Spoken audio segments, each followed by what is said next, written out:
First things first, how are you? I'm good. I feel very good. Okay. Considering answering questions about myself again and again and again, but yeah, I'm good. Is it a fun thing to do these press tours? I mean that's not that's not why I'm in a band. That's not why I play music, but it's part of it, I guess. Okay. So I'm not complaining. Okay. Yeah. Well, before we talk about the new record, I'd like to go into, you released another record yesterday. Yeah. Sounds from the Heart of Gothenburg. Yeah.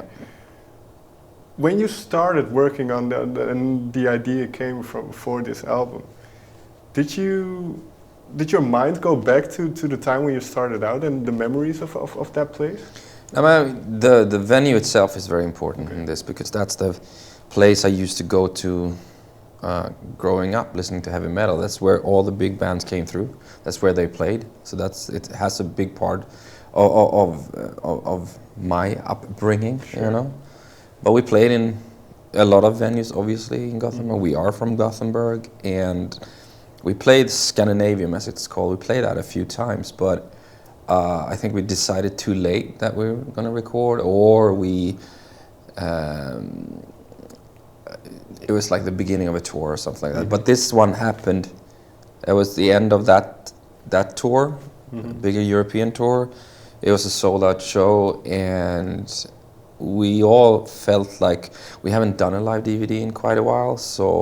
And we know fans that have been asking for it, so we were like, I think this is time to do it. And then it was just about putting a good set list together and trying to have a good time. When you go through that set list, what do you look for? Because obviously you've released quite some albums, so you have to pick. And do you go back when you think, oh, this song, I have a memory of this, let's play that one? Well, I have memories of a lot of songs and I mean all the albums, but it's got to be. We always try to look for a dynamic within the set, and obviously, I mean you tend to play more songs from the more recent albums than the ones in the past. But we want to have a little bit of everything, If you've been following In Flames through the years, you should get a little bit of everything. Yeah. And when you go to some of the older songs, because like you say, now you play more of the new stuff, do you kind of rediscover certain elements or things that you did back then? Well, I mean, some of the stuff that we did back in the day, we didn't really think about how they were gonna go down live. Like studio was one thing and live was another thing. And you go into the studio and you just like put layers and layers of guitar, and then you realize, okay, we're just two guitar players here. We gotta figure this out. So we can't have like a big melody or like a melody with 3 different harmonies plus the rhythm guitar plus it's just how should we do that? So that's something we learned along the way. So that is something I guess you discover. But I mean I think every single In Flames album it's like a glimpse or photograph who we were at that point. So obviously it's fun to reconnect with that era, because I think we have an incredible career, and I'm really proud of what we have achieved. So yeah. And you mentioned that the venue has an importance for you. Do you have maybe one specific memory of seeing a band there when you were young? I've seen Iron Maiden, I've seen Priest, I've seen Def Leppard, I've seen Mötley Crüe, I've seen Scorpions, I've seen Metallica, I've seen many bands, but no, I don't really remember a specific show in that way. Just more like how big it felt, like huge, and sort of it felt untouchable, like. And now when I'm playing there, I feel like it's not that big. Well, the venue itself is like a big venue, but the stage is just like, okay, I can see both sides. It's not like, I guess you change perspective after playing all these shows that we've done, but at the same time, it's like when I pinch my arms and jump out of myself a little bit, and or because it's so easy to get lost. I mean, you play show, but when I step out of myself and watch what's happening, it is really, really cool. I mean, it's amazing that guy who went to these shows, looked up to these bands, and here I am playing for my family and for our fans, and you know. Yeah, what was that first time that you heard? Well, you can play there. What was that? Because, like you say, you kind of. But that was we were a support act to. I think it was when Judas Priest did their like comeback tour, when Rob was back in the band again, and that was a tough tour because people were not interested in us whatsoever. You know. I mean, obviously in Gothenburg we got a little bit of love, but I remember playing here in Germany. It was hard. Like people were, you know, like turned their backs against us. They were like sleeping on the front in the front row, and it's just like they didn't care, couldn't care less. So that was really hard. so as a band, then, when those type of things happen, how do you deal with it and kind of get the energy going then in a live show? I mean, I believe in our songs. You still have to, like, I mean, maybe you can get some of that audience, like being interested. You have to do your thing. You can't really be, or try not to be affected. Of course, it's if the crowd go crazy, it's easier for you to let go. And if they just stand with their backs, you start to think about how you move, what you say, what you do. And it's harder, but. I try to joke with the audience and do stuff and just try to get a loose atmosphere going on. I mean, I mean, I'm not. If I go to a show today, I'm not the same as I was when I was like 15 or 20. I'm not stage diving anymore. I mean, or running around in a circle pit or like jumping up and down. I'm the guy at the end of the hall.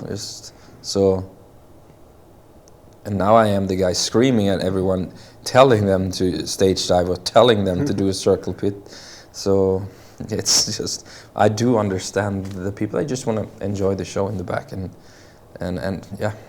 But you not try to get affected too much about if people don't react. I mean, I understand that sometimes they are just there to see the headliners. And But then this kind of ties in with what I suppose every musician has to deal with, which is that people have that at a certain point you get an audience and they have expectations of what you do. So, and then obviously, like you say, every album is a snapshot, and so it won't be the same as the next. Yeah. So is that difficult to kind of navigate through that and see how the people will respond?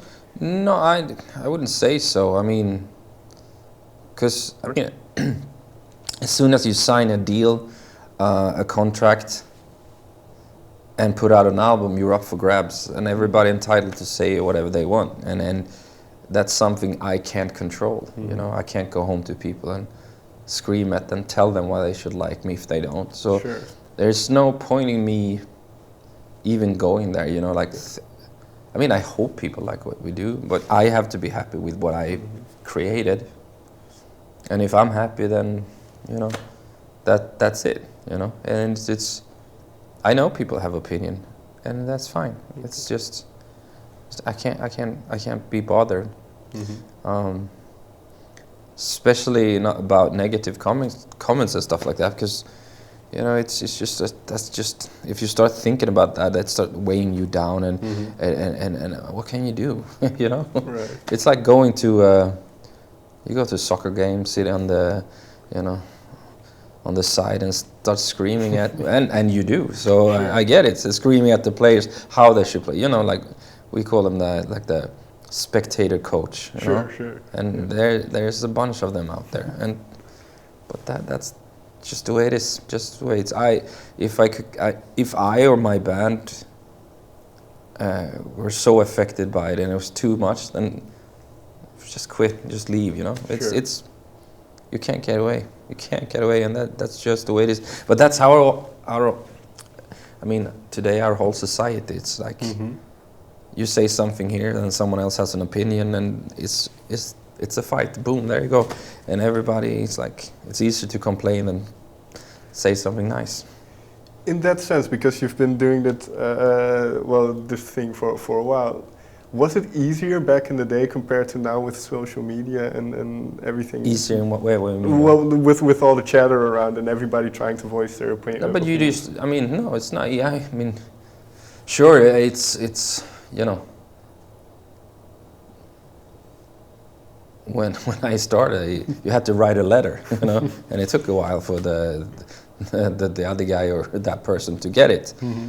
Sure, and when you had more time to write stuff on the letter, maybe you made some more.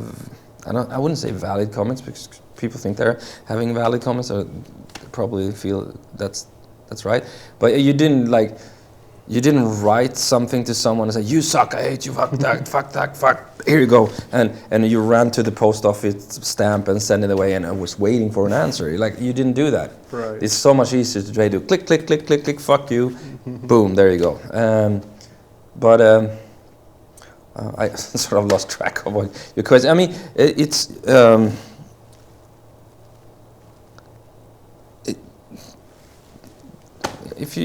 mean, it's there. If you want to pay attention, pay attention. If it's don't just stay away from it. You know, I don't have a Facebook, so I don't see that shit. You know, I don't take part in it. I know I know it exists, of course, because I'm getting asked about this a lot, because we've been going on for a long time, and it's always this new versus old versus this haters versus love. You know, like.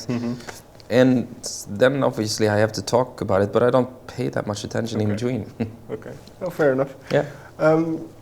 But you mentioned what is important to you and the band, and is to be proud and to stand behind what you make. Yeah. So, and this might be very difficult, but when do you know, if you're in the studio or even just writing, when do you know that you have something that you? You just know. Okay. I mean, we are the greatest band in the world. Being in flames. No one can be in flames but us, you know. And I know it when I'm happy, when I feel it's done. It's just you have it within, inside, you know. And I wouldn't let something slip that I thought was less good than something that I can stand behind every day, you know. And that's how it's been through the whole career. And because there are years in between every album, that's why every album sounds slightly different, because we don't write that much in between. We don't write on the road. We need a date. We need someone that's, you know, like, let's go in and record that day. And it's not because the record company told us, it's not because the management told us, it's something that we said to each other, like, do that. And then we start creating, you know, because you need to have music in the studio. But it's hard to, it's not hard to explain, but maybe hard to understand. But it's just like, I know exactly when.